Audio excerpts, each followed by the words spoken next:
धोखेबाज भारतीयों को ईरान ने सुर्ख झंडी दिखा दी। जी हाँ, बिल्कुल, ईरान ने भारतीय शहरियों के लिए वीज़ा फ्री एंट्री बंद कर दी।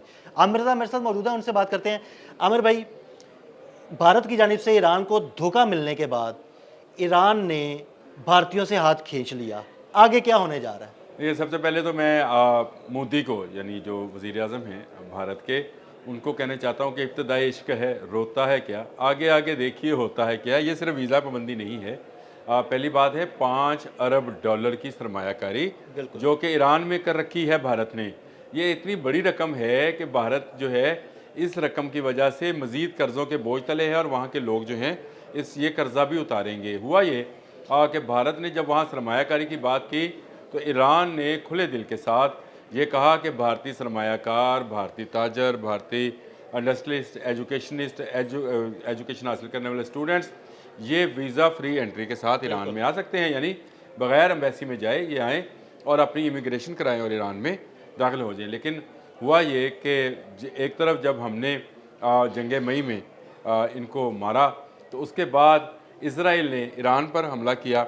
उस दौरान ये बात खुलकर सामने आई कि ईरान के अंदर से इसराइल को जासूसी कौन कर रहा था। तो वो भारतीय शहरी जो वहाँ पर रह रहे थे, जो कि चाबहार पे काम कर रहे थे या चाबहार से रिलेटेड जो बिज़नेस ऑपरेट कर रहे थे, उन लोगों में से ये बातें लीक हुई, जिसके बायस ईरान को अपने अहम ओहदेदारों से हाथ धोना पड़े। बिल्कुल। उसके बाद ये नज़र आ रहा था कि ईरान और भारत के तल्लुकात जो हैं वो कशीदा हैं। इसके बाद अमेरिका एक पाबंदी आयद करता है जिससे जो चाबहार को भारत की वजह से एक आप समझ लें कि उसको कवर दिया गया था कि वो वहाँ से अपना कारोबार कर सकता था, उस पर पाबंदी लगी। तो ईरान ने मज़ीद सख्ती कर दी क्योंकि उसने देख लिया कि भारतीय जहाँ पर होंगे धोखा देंगे। बिल्कुल। और ये तो डबल एजेंट का काम कर रहे थे, ईरान में रहकर ईरान के लिए इसराइल के लिए कर रहे थे और इसराइल में होते हुए ईरान के लिए कर रहे थे। बिल्कुल। तो इनको अब पाबंदी का सामना है। आपने सही कहा कि सिर्फ ये पाबंदी नहीं है, ये पाबंदी जिसका आपने अभी जिक्र नहीं किया ये भी है कि अगर ये ईरान से होते हुए किसी दूसरे मुल्क में जाएंगे जिसको ट्रांजिट कहा जाता है, बिल्कुल। उसके लिए वीज़ा लेने की ज़रूरत नहीं। लेट्स से आपने एक जहाज़ लिया और जहाज़ पहले दुबई में लैंड हुआ, दुबई से फिर वो लंदन या अमेरिका गया, तो आपको दुबई के वीज़े की ज़रूरत नहीं है क्योंकि आप वहाँ पे हैं। अब जो भी बंदा ईरान में लैंड होगा ट्रांजिट के लिए उसको भी वीज़ा लेकर आना पड़ेगा ईरान। बड़ी पाबंदी ये है। बड़ी पाबंदी है। ये इससे पहले भारतीयों को बड़ी सहूलत थी कि ये डायरेक्टली जो है ट्रांजिट लेते थे और ईरान से जो अगली फ़्लाइट थी उसको ले लिया करते थे, यानी उससे सफ़र कर लिया करते थे। लेकिन ये पाबंदी भी लग गई। ये इब्तदाई पाबंदियाँ हैं जो लगाई जा रही हैं। इसके बाद ट्रेडर्स पे पाबंदी लगनी है। चाबहार का काम जो कि ईरान अब खुद रशिया के साथ मिलकर करेगा, भारत को इसमें से बाहर कर दिया जाएगा। गो भारत लेकिन की एक, चाबहार में उनकी बहुत बड़ी सरमायाकारी मैंने डूबी आपसे है। बताया कि 5 अरब डॉलर की सरमायाकारी है वहाँ पे, शायद इससे भी ज़्यादा हो, लेकिन मेरी इतलात के मुताबिक तो इतनी सरमायाकारी है जो कि भारत की डूबती हुई नज़र आ रही है। ये चाबहार की जो बंदरगाह है ये तमीर की जा रही थी पैरेलल टू ग्वादर, जी बिल्कुल। यानी ग्वादर की बंदरगाह को जो सी पैक का काम था जो चाइना कर रहा था, जो पाकिस्तान गवर्नमेंट के लिए एक गेम चेंजिंग मंसूबा है, क्योंकि डीप सी अगर कोई बड़ी बंदरगाह बन सकती है तो ग्वादर है और ग्वादर से पूरी दुनिया में चाइनीज़ माल को भिजवाया जा सकता है, चाइनीज़ और पाकिस्तानी दोनों को, उनको मंगवाया भी जा सकता है और हाँ भिजवाया जी। भी जा सकता है।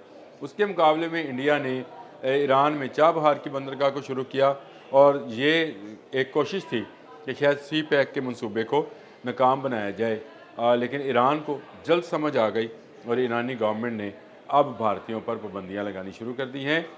तल्लुकात तो इनके ख़िलाफ़ होंगे ही होंगे, लेकिन आप एक चीज़ का ज़रा नोटिस लें कि जंग मई के बाद भारत को कहाँ कहाँ से हज़ीमत का सामना है। क्या कतर से भारतीयों को नहीं निकाला गया, क्या बिल्कुल। सज़ाएँ नहीं दी गई, क्या सऊदी अरब से भारतीयों को नहीं निकाला गया, क्या अमेरिका से भारतीयों को नहीं निकाला गया, वहाँ से तो पूरे-पूरे जहाज़ आए हैं। भर के वापस आए हैं, बिल्कुल। और क्या यूके से नहीं निकले हैं। तो ये जहाँ पर भी थे वहाँ पर ये पैसे की खातिर काम, मैं ये भी नहीं कहता ये अपने मुल्क के लिए काम कर रहे थे, ये पैसे के लिए काम करते हैं। आप इनको ख़रीदना जो है बहुत आसान है क्योंकि जिसके अंदर किसी चीज़ की मोहब्बत, ना मज़हब की मोहब्बत हो, ना मुल्क की मोहब्बत हो, ना शहरियों की मोहब्बत हो, जिसमें इनके दिल में उसकी कदर ना हो, तो वो क्या काम करेगा, वो पैसे के लिए सारे काम करेगा। और ऐसे ही जोहला जो हैं ये भारत के शहरी हैं जो कि इस तरह के काम करते हैं।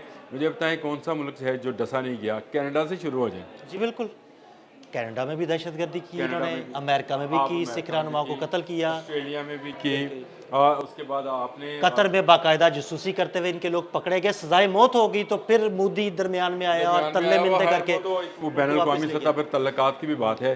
फिर बांग्लादेश देख लें, नेपाल देख लें, भूटान देख लें, चीन देख लें, पाकिस्तान देख लें, और आजकल इनकी नज़रें अफ़गानिस्तान पर हैं, क्योंकि ये अफ़गानिस्तान की दौलत को भी लूटना चाहते हैं। वो उनकी तरफ हाथ बढ़ा रहे हैं, लेकिन वो मुंह में राम राम बगल में छुरी वाला मामला है इनका। ये लोग जो हैं ये कभी काबिल एतबार नहीं थे, ना रहे हैं, ना रहे कभी होंगे। और उसकी बुनियादी वजह यह है कि ये एक ऐसी कौम से तल्लक रखते हैं जिनको अभी 70-72 साल से इन्होंने इक़्तिदार देखना शुरू किया है। इससे पहले तो बहुत एक तवील अरसे तक ये इनका दौरे ग़ुलामी है, और ये इनको रास नहीं आ रहा। इन ये से समझ रहे थे कि शायद हुज्जम में बड़ा होना जो है ये बड़े होने की लामत है। कभी ये आबादी के बड़े होने को बड़े होने की लामत समझते हैं, कभी ये अपने पहाड़ों को लेकर, हिमालयाज़ को लेकर ये अपने बड़े होने की दलील देते हैं। ये सारी चीज़ें जो होती हैं सानवी है। बड़ा होने के लिए आपको अपना दिल और जिगर बड़ा करना पड़ता है, तब आप बड़े होते हैं। आप खुले दिल के साथ पूरी दुनिया के साथ अपने तल्लुकात बनाएं। आपकी नज़रें खरीसाना लालची नज़रें जो हैं किसी दूसरे मुल्क की सरहद के अंदर ना हो, तब आप बड़े होंगे। जब आप एक बड़ी सोच के साथ इस दुनिया में तमाम मुल्कों को जियो और जीनो दे की जो इस पर अमल पैरा होना होगा, तब आप जाकर एक बड़ा मुल्क नहीं आमिर भाई, ये बड़ा नहीं, एक बड़ा मुल्क नहीं हो सकता। देखिए, लैंड के प्रॉब्लम्स डिस्प्यूटेड पाकिस्तान के साथ, एक मुल्क चाइना के साथ, भूटान के साथ, बांग्लादेश के साथ, नेपाल के साथ, श्रीलंका के साथ भी इनके मामला खराब श्रीलंका है। में भी इन्होंने दहशतगर्दी तो बड़े जिस मुल्क के साथ ये इनका सरहदें लगती हैं उसके साथ इनके लिए मेरा काम ये है कि मैं इनको ये समझाऊं कि आप अगर बड़ा होना चाहते हैं तो आपको बड़े भाई की तरह, क्योंकि आप इस खत्ते में एक बड़ा मुल्क हैं और दुनिया में सबसे बड़ी आबादी का मुल्क है, आपको एक बड़े भाई की सोच पैदा करनी होगी। आपको ये लूट खसूट वाली सोच जो है ना, चक्के और 28 गिरों वाली सोच जो है, इसको बदलना होगा। आपको इस मुद्दी सोच से बाहर निकलना होगा। आप बाहर निकलें तो देखें दुनिया बहुत हसीन है। दुनिया में अमन हो तो दुनिया आपके साथ तजारत भी करेगी, दुनिया आपके यहाँ पर आकर कारोबार भी करेगी, आपके लिए भी दुनिया के दरवाजे खुलेंगे, लेकिन आपके लिए दरवाजे बंद होते चले जा रहे हैं। मैंने पहले भी एक मरतबा एक व्लॉग में कहा था कि बहुत जल्द आपको नज़र आएगा कि सऊदी अरब के दरवाजे यहाँ पर बंद हो रहे हैं। वहाँ पे वैसे नौकरियों में से तो बहुत सारे लोगों को निकाला भी गया है। कतर के दरवाजे बंद हो रहे हैं, अब ईरान आ गया है, ईरान के दरवाजे बंद हो गए हैं आप पर। तो ये आपकी वो सोच है जो आपको आलमी तन्हाई का शिकार कर रही है, और इस आलमी तन्हाई में आप मज़ीद पागलपन ना करें। आप अमन की बात करें, चाहे आपका हमसाया मुल्क पाकिस्तान है, बांग्लादेश है, चीन है। आप अमन की बात करेंगे तो अमन होगा। अमन होगा तो आपके लोग भी खुशहाल होंगे, हमारे लोग भी खुशहाल होंगे, और इस जंगी माहौल से इस खत्ते को बाहर निकलना होगा। ये खत्ता बाहर निकलेगा तो जिस तरह यूरोप ने एक दूसरे मुल्क के सरहदों का एहतराम करना सीखा, तो आप देखें कि छोटे छोटे मुल्क हैं लेकिन आपस में उनकी ट्रेनें चलती हैं, वीज़ा लेने की ज़रूरत नहीं पड़ती। और यहाँ पर एक हरीस मुल्क की वजह से तमाम ममालिक जो हैं परेशानी का शिकार हैं, चाहे वो चीन जैसा बड़ा ताकतवर और सुपर पावर मुल्क हो, चाहे वो पाकिस्तान जैसी एटमी क़ुव्वत हो, चाहे वो बांग्लादेश और नेपाल और भूटान जैसे छोटे ममालिक हों, और यहाँ ईरान जैसे तेल की दौलत से मालामाल मुल्क हों। वो इस एक मुल्क से जो हैं तंग हैं। अगर ये मुल्क अपना रवैया तब्दील कर ले तो मैं समझता हूँ कि इस खत्ते का अमन जो है वो दुनिया में अमन का बायस। बिल्कुल, बहुत शुक्रिया आमिर भाई जी। बिल्कुल, आमिर रज़ा ने बड़ी तफसील के साथ आपको इस मामले के बारे में बताया। अदील अहमद और आमिर रज़ा को इजाज़त दीजिएगा। अल्लाह हाफ़िज़।